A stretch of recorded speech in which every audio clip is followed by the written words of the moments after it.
ये कलाम लिखने वाले हज़रत इमाम शरफ़ुद्दीन बूसरी रहमतुल्लाह अलैह, और ये दिलास एक मकाम है, वहाँ के रहने वाले थे। इब्तिदा में अरबी शायर थे, क़ादिरुल कलाम शायर थे, बड़ी फसाहत और बलागत इनके अंदर थी। लेकिन इब्तिदाई ज़माना में ये उस दौर में बादशाही जो निज़ाम था, बादशाहों के दरबार के शायर थे, तो ये अपनी सलाहियतों को, अपनी खूबियों और अपने कमालात को बादशाहों की तारीफ़ और उनकी तौसीफ़ और उनके ख़ानदान की बढ़ोतरी इस तरह के लिए वो इस्तेमाल किया करते थे।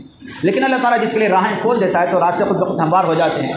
एक मतलब दरबार शाही से निकल कर आ रहे थे, रास्ते में एक बुजुर्ग मेरे बोले, एक सवाल किया उन्होंने जो पूरी कायनात को उनके बदल के रख दिया, पूरी ज़िंदगी उनकी बदल दी। बोले एक सवाल किया, बोले क्या ऐ बूसरी, क्या तुमने कभी हुज़ूर अलैहिस्सलाम का दीदार किया है ख्वाब में? परेशान हुए। बोले सवाल तो आम सा था, उन्होंने सवाल तो सुन लिया, जवाब भी बरसर मौका उन्होंने दे दिया। बोले नहीं, लेकिन ये जो नहीं कहना था, ये नहीं इनके दिल में एक जगह बना था। और हुआ क्या, वो जगह इस अंदाज़ के साथ अल्लाह ताला ने उनके यहाँ बना दी कि वो मुकम्मल तौर पर इस जानिब माइल हुए कि जिसकी वजह से वो बोले वो जो सवाल किया गया था कि क्या कभी हमने हुज़ूर अलैहिस्सलाम के ख्वाब में ज़ियारत की, नहीं की, तो क्यों नहीं की, तो उस जानिब तवज्जो करनी चाहिए। तो उसके बाद वो हुज़ूर अलैहिस्सलाम की तारीफ़ और तौसीफ़ में अपना कलाम लिखना शुरू करें। चुनांचे बहुत सारे कसाइद उन्होंने लिखे। आखिरकार एक कसीदा उन्होंने हुज़ूर अलैहिस्सलाम की बारगाह में लिखा। कब वो बादशाही निज़ाम या दरबार का जो निज़ाम था वो सब कुछ को उन्होंने खैराबाद कर दिया, छोड़ दिया। उसके बाद माइल हुए किस काम के लिए? एक काम, बस हुज़ूर अलैहिस्सलाम की मदद सराई के लिए। अब वो एक काम तो किया करते थे, लेकिन अब वो करते करते हुआ ये कि हालात बदलना शुरू हुए, उनकी तबीयत नासाज हुई और हुज़ूर अलैहिस्सलाम की जो मदद सराई का जो सिलसिला था वो ख़त्म हो चुका। उनके जिस्म के ऊपर फालिज का असर हुआ। एक अर्से दराज तक वो इलाज मुआलजा करते और करवाते रहे, लेकिन कुछ नहीं हो सका दुनिया के तबीबों से, इलाज मुआलजा कुछ नहीं हुआ। तो उन्होंने एक इरादा किया कि अब दुनिया के तबीबों से जो कुछ हो रहा था हो चुका, अब शाफ़े महशर हुज़ूर अलैहिस्सलाम की बारगाह में इस्तदा करके, इल्तिजा और इल्तिमास करके अपनी शिफा का मुतालबा करना चाहिए। तो चुनांचे उन्होंने बिस्तर पर लेटे हुए, तकरीबन बताया जाता है कि 15 साल वो फरिश रहे, बिस्तर पर रहे, आधा जिस्म उनका मफलूज हो चुका था। उसके बाद बिस्तर पर ही लेटे लेटे उन्होंने हुज़ूर अलैहिस्सलाम की मदद सराई करना शुरू की। एक आध दो चार नहीं बल्कि वो कसीदा लिखना शुरू करे। बहुत सारे कलाम लिखे, तकरीबन 160 अशआर पर मुश्तमिल एक तवील कसीदा है, जिसके पूरे अशआर इंशाअल्लाह रहमान आज अभी पढ़े जाएंगे। मुकम्मल हुआ कसीदा, वो लिख रहे हैं, किसी को नहीं मालूम, अपने घर वालों को, अहल आयाल को भी कुछ नहीं बताया, लेकिन उन्होंने तहरीर कर दिया। जब जिस शब वो कसीदा मुकम्मल हुआ, उसमें 10 फसलें हैं, हर फसल में कुछ न कुछ खूबियों और कमालात के साथ उन्होंने लिखा है। तो उसके बाद हुआ क्या, जिस शब कसीदा मुकम्मल हुआ वही शब हुज़ूर अलैहिस्सलाम ख्वाब में उनके जल्वगर में और फरमाया कि बूसरी जो तुमने कलाम लिखा है हमारे शान में वो सुनो। वो परेशान हुए, या रसूलल्लाह मैंने तो आपकी शान में, क्योंकि जब से दरबार शाही को छोड़े हुज़ूर के कलाम लिखना शुरू करे।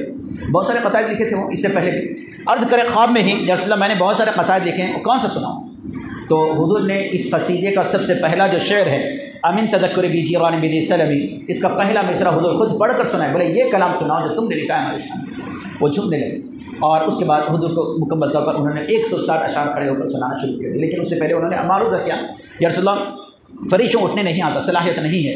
तो हुज़ूर ने अपना नूरानी और मुबारक हाथ हुज़ूर ने उनके फरीश जिस्म के ऊपर फेरा, जिसकी वजह से उनके जिस्म के अंदर सलाहियत आ गई, तवानाई आ गई, सेहत आ गई, जो अब तक 15 साल से नहीं हुई थी, अब वो सेहत मुकम्मल हुई।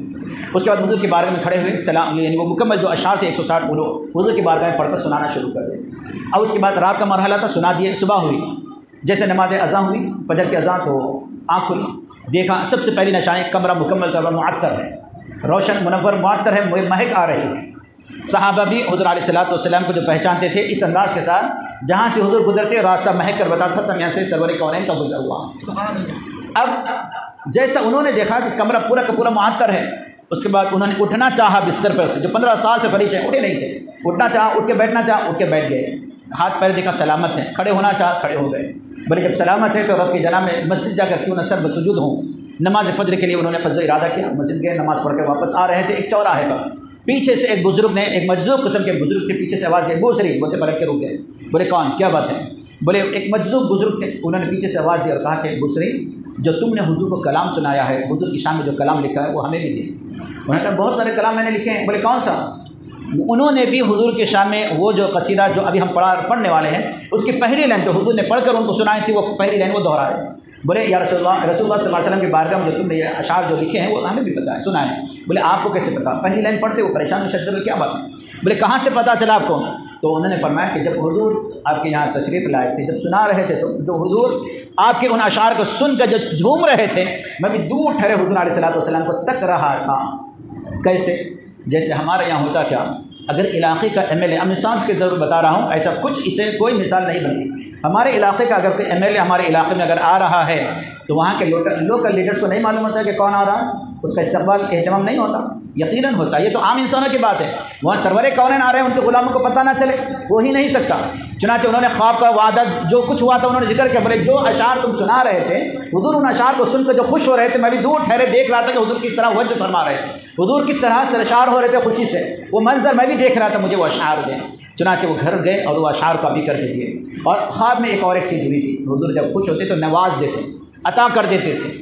तो हुजूर इनके इस कलाम से खुश हुए और इनको अपनी रिदाई मुबारक, अपनी चादर हुजूर ने इनको ख्वाब में अता फरमा दी। जब आँख खुली तो जिस्म पर वो चादर जो हुजूर ने ख्वाब में अता फरमाई थी वो बनफ़्स नफीस मौजूद है। बात ख्वाब की नहीं थी, हालात ख्वाब के थे लेकिन हकीकत में तब्दील हो चुके थे। अरबी में बुर्दा चादर को कहते हैं। उन्होंने इस कलाम का जो नाम रखा था वो नाम सरनामा तो दूसरा था, वो तो मारूफ नहीं हुआ, लेकिन क्योंकि हुजूर के शान में लिखे गए इस कलाम की वजह से हुजूर ने इन्हें चादर अता फरमाई थी, जिसकी वजह से ये कसीदा बुर्दे के नाम से मशहूर होगा। यानी वो कसीदा जो चादर वाला है, हुजूर की कमली हुजूर ने इनायत फरमाई थी। तो अब वो उसके मुकम्मल तौर पर इसके चर्चे होने लगे, लोग दूर दराज से आते। वो एक अर्से दराज के बाद हुजूर का जिस्म से मस हुआ से एक कपड़ा मुयसर आया था, लोग उस चादर को देखते और उसे फैज़याब होते, उसका दीदार करते, उसके आसार से अपने आप को महसूस करते, वो कसीदे के कॉपीज़ बनाकर अपने यहाँ ले जाते। ये बड़ा तासीर वाला कसीदा है, अपने यहाँ बड़ा असर रखता है। इसका अदब एहतराम भी लाजिम ज़रूरी है। घर में अगर रखा जाए तो वो खैर बरकत का ज़रिया है और जिस्म के जो बीमारियां हैं अल्लाह ताला इस कसीदे के बरकत से उसको दूर कर देता है। यहाँ तक बताया गया कि एक दौर में एक इंसान बड़ा मरीज़ था, बात तवील ना हो जाए इसलिए मैं इख्तिसार के साथ जिक्र कर दूँ। उसके बताया गया बज़र ख्वाब के जाओ इमाम याकूब बूसरी का वो कलाम लेकर अपने सिर पर रखो। आज सर के दर्द से परेशान था, तो जब उसको बताया गया आकर सीधा उसने कलाम लिया और अपने सर पर रखा। जो मर्ज़ था एक अर्से दरा से मुकम्मल तौर पर ख़त्म हो चुका। इस तरह इसके बहुत सारे फ़ज़ाइल हैं, फ़वाइद हैं। ये हुजूर की शान में लिखा हुआ ये वो कलाम है जिसको हुजूर ने बनफ़्स नफीस सुना भी और अपनी पसंदीदगी का इजहार भी किया और उस पर खुश होकर अपनी रिदाई मुबारक, अपनी बुर्दा भी हुजूर ने इनायत फरमाई। इसलिए ये कलाम इतना मारूफ हुआ कि लोग अरब ही नहीं अजब में भी मारूफ है। लोग दूर दराज इलाक़ों में इसको बात अपने अपने अंदाज़ के साथ, अपने तरीक़े और अपने वतीरे के साथ इसका अहतमाम करते हैं। जो हमारे यहाँ इस मस्जिद में तकरीबन कई साल से शब मिलाद ख़ासकर इमाम मस्जिद हाजा की निगरानी में और आपके सरपरस्ती में ये महफ़िल मुनाकिद होती है जिसका हम अहतमाम करते हैं। अल्लाह ताला हमारी इस महफ़िल को कबूल करें और वो तमाम अफराद जिन्होंने इस काम के लिए दामे दिरहम इसको अपने हर एतबार से आगे बढ़ चढ़ कर पेशकदमी की, अल्लाह ताला उनकी ज़िंदगी में बरकत अता फरमाए, उनकी कमाई में बरकत अता फरमाए और सेहत और आफियत वाला मामला हर एक के साथ फरमाएँ। बिला किसी ताख़ीर एक 2-4 मिनट का वक्फ़ा मुख्तसर सा दिया जाएगा, उसके बाद बाज़ाब्ता क़सीदा बुर्द शरीफ का अहतमाम होगा। आपको अगर पढ़ना ना आए तो कोई हरज नहीं, किताब आपकी निगाहों के सामने आएगी। अगर आप अरबी नहीं पढ़ सकते तो कोई हरज नहीं, उर्दू में कम से कम लिखा हुआ है, उसको भी आप देख लें, पढ़ लें कि उसके अंदर क्या बता रहे हो, वो तो कम से कम मालूम हो जाएगा।